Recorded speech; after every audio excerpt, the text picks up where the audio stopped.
Hello दोस्तों, मैं विजय भारद्वाज। आप सभी लोगों का हमारे YouTube चैनल में बहुत बहुत स्वागत है। आज हम लोग देखने वाले हैं व्यंजन संधि के बारे में। व्यंजन संधि क्या होती है? तो पहले शब्द का, जैसे कि आपको बताया गया था कि प्रत्येक संधि में दो शब्द होते हैं। पहले शब्द का अंतिम वर्ण क्या हो, कोई व्यंजन हो, पहले शब्द का अंतिम वर्ण कोई व्यंजन हो और दूसरे शब्द का पहला वर्ण कोई स्वर हो या व्यंजन हो, तो इससे जो संधि बनती है उसको हम कहते हैं व्यंजन संधि। यानी पहले शब्द का कंडीशन क्या होना चाहिए कि वह व्यंजन होना चाहिए, अंतिम वर्ण। आइए देखते हैं पहला नियम हम व्यंजन संधि का। इसमें पहला नियम है, किसी भी वर्ग के पहले वर्ण का, किसी भी वर्ग के, यहाँ पर लिखा हुआ है वर्ग, किसी भी वर्ग के पहले वर्ण मतलब अक्षर का तीसरे वर्ण में परिवर्तन हो जाता है। ठीक, वर्ग क्या होते हैं तो आप पढ़े होंगे वर्णमाला, थोड़ा बहुत जानते होंगे।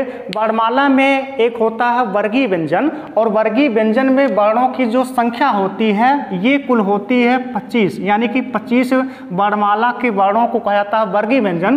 कौन है? तो इसमें का से लेके माँ तक जितने 25 वर्ण हैं इन सभी को वर्गीय व्यंजन कहा जाता है। वर्गीय व्यंजन में वर्गों की संख्या कितनी है? तो ये आपके 5 वर्ग होते हैं कि उसमें, तो वर्गीय व्यंजन में वर्गों की संख्या कितनी है? 5 होती है। और पहले शब्द जो होते हैं प्रत्येक लाइन के, उन्हीं के नाम पर वर्गों का नाम रखा गया है। जैसे आपका जो का है पहली लाइन का, इसी के नाम पर इस वर्ग का नाम रखा गया है का वर्ग। दूसरी लाइन जो है चा से शुरू हो रही है, इसका नाम है चा वर्ग। तीसरी लाइन ता से शुरू हो रही है, इसको कहते हैं हम ता वर्ग, और ता को कहते हैं ता वर्ग। पा से शुरुआत हो रही है, इसको कहते हैं पा वर्ग। यानी कि वर्गों की संख्या कितनी है? 5 है। और इनमें वर्णों की संख्या, वर्ण मतलब अक्षरों की संख्या कितनी है? 25। तो इसमें कहा क्या गया, किसी भी वर्ग मतलब इन 5 वर्ग की बात हो रही है। किसी भी वर्ग के पहले वर्ण का तीसरे वर्ण में परिवर्तन होता है। यानी कि प्रत्येक वर्ग का पहला वर्ण क्या है? तो अगर हम बात करें का वर्ग का पहला वर्ण का ही है, और ये किसमें बदलेगा? गा में, चूंकि तीसरा वर्ण है। चा अगर है तो वो बदल जाएगा किसमें? जा में। ता अगर है तो तीसरा वर्ण डा में बदलेगा। ता अगर है तो वो किसमें बदलेगा? दा में। और पा है तो किसमें बदलेगा? बा में। यानी कि पहले वर्ग का पहला वर्ण क्या है तो वो तीसरे में परिवर्तित हो जाएगा। ये आपका पहला नियम है। ठीक, जरा हम देखते हैं यहाँ क्या है। तो ये पहले शब्द का अंतिम वर्ण का है, व्यंजन है, और दूसरे शब्द का पहला वर्ण क्या है? आ है। तो आपको बताया क्या गया कि प्रत्येक वर्ग का पहला वर्ण किसने में परिवर्तित होगा? तीसरे में। यानी कि यहाँ जो पहला वर्ग है का वर्ग है, और ये पहला वर्ण भी है, और ये बदल जाएगा किसमें? गा में बदल जाएगा। तो यहाँ जो का है आधा का, ये बदल जाएगा आधा गा में। जरा देखिए, चूंकि हम दूसरे शब्द में किसी प्रकार की छेड़खानी नहीं करेंगे, उसको बस सीधे इसमें जोड़ देंगे। परिवर्तन केवल किस वर्ण में हो रहा है? तो पहले शब्द का अंतिम वर्ण में ही परिवर्तन हो रहा है। तो ये का है, तो का वर्ग का तीसरा वर्ण क्या है? गा है। इसका मतलब का बदल जाएगा किसमें? गा में। तो यहाँ क्या हो जाएगा? यदि का गा में बदलेगा तो यहाँ देखिए दा पर छोटी मात्रा ये तो रहेगा ही। जो आधा का है ये बदल जाएगा किसमें? आधा गा में। नीचे लग जाएगा क्या चीज़? हलंत लग जाएगा। और जो अंबर है इसी में हम क्या करेंगे? जोड़ देंगे। अंबर को इसी में जोड़ते हैं। तो जब आ जुड़ जाएगा गा में तो क्या हो जाएगा? गा कंप्लीट हो जाएगा। यहाँ पर क्या हो जाएगा?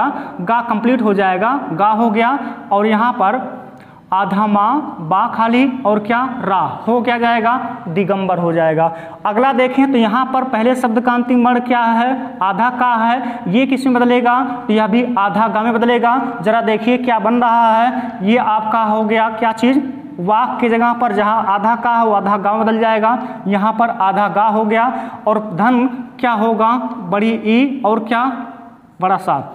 इसी को जोड़ दीजिए, मिलेगा हमको क्या चीज़? तो वा और गा जो है, जब गा में बड़ी ई जुड़ेगा तो ये जो गा है कंप्लीट हो जाएगा, और ये जो सा है ये हो जाएगा। इन दोनों का संधि क्या हो जाएगा? बागीस हो जाएगा। आगे देखिए, यहाँ पर भी का है, तो अगर का है किस में बदलेगा? आधा गा में। यहाँ पर क्या हो जाएगा? वा तो रहेगा ही पूरा।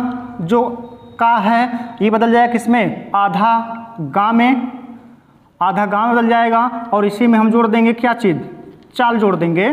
तो जब आधा गा है इसी को जोड़ेंगे हम वहाँ, और आधा गा कुछ हम ऐसे कर देंगे और जो चाल है यहाँ ऐसे कर देंगे, ये हो जाएगा वाक चाल। यानी इन दोनों संधि का क्या हो जाएगा, वाक चाल हो जाएगा। जरा यहाँ देखिए, यहाँ भी क्या है, आधा का है तो ये किस में बदल जाएगा, आधा गा में। अब यहाँ बचेगा क्या, दिक हो गया, और क्या, तो आधा का आधा गा बदल जाएगा, यहाँ पर आधा गा हो गया।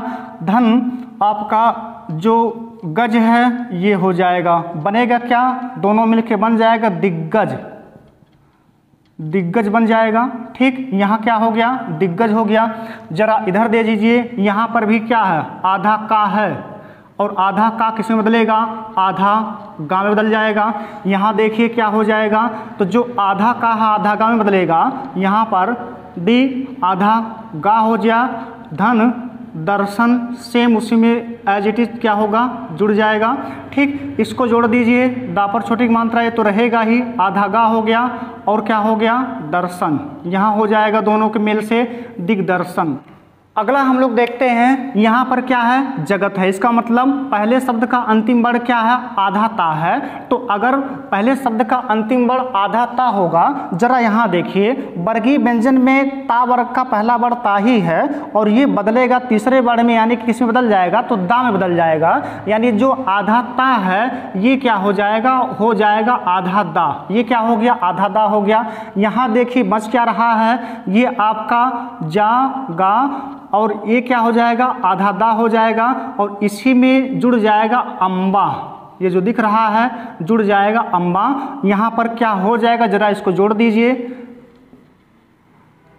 गा हो जाएगा और ये जो आ है जुड़ जाएगा दा में, तो दा क्या हो जाएगा, कंप्लीट हो जाएगा और आधा माँ बापाराक मात्रा ये हो जाएगा जगदम्बा। ठीक, यानी इन दोनों का संधि क्या होगा, जगदम्बा होगा। जरा यहाँ देखिए, वाक है धन ईस है, यहाँ पर का है तो का किस में बदलेगा, आधा गा में बदलेगा। ठीक, यहाँ बड़ी ई है, बचेगा क्या, जरा देखिए, वा आधा गा और धन क्या है, ईस है, इसी को जोड़ देना है।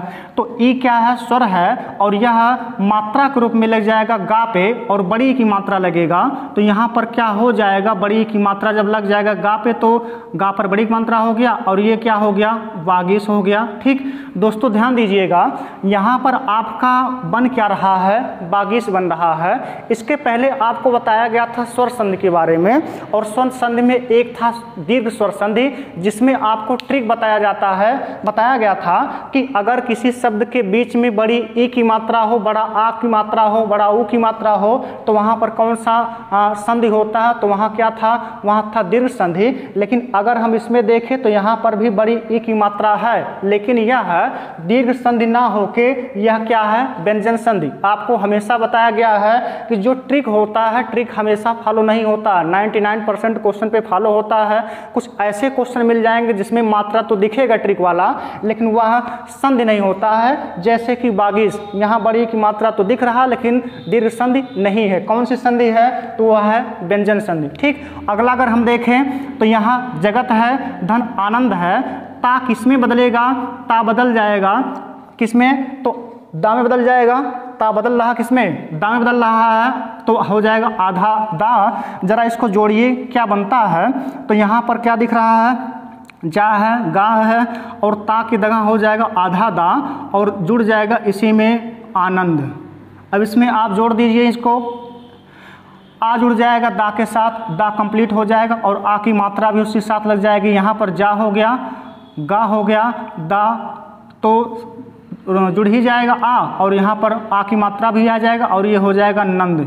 क्या हो गया, जगदानंद। ठीक, तो ये आपका क्या है, व्यंजन संधि है। पहला नियम क्या बताया गया, किसी भी वर्ग के पहले वर्ग का तीसरे में परिवर्तन हो जाता। ठीक दोस्तों, हमेशा आपको बताया गया कि केवल ट्रिक के भरोसे नहीं रहेंगे, आप बेस को भी लेके चलेंगे। नहीं तो जिस प्रकार से यहाँ पर आपको दिख रहा है, आपको ट्रिक के अनुसार तो लगेगा कि दीर्घ संधि है, लेकिन नहीं, ऐसा नहीं है। इसमें क्या है, व्यंजन संधि है। दोस्तों, अगर आपको वीडियो पसंद आते हो तो आप वीडियो को लाइक कीजिए, शेयर कीजिए और चैनल को सब्सक्राइब करना ना भूलें।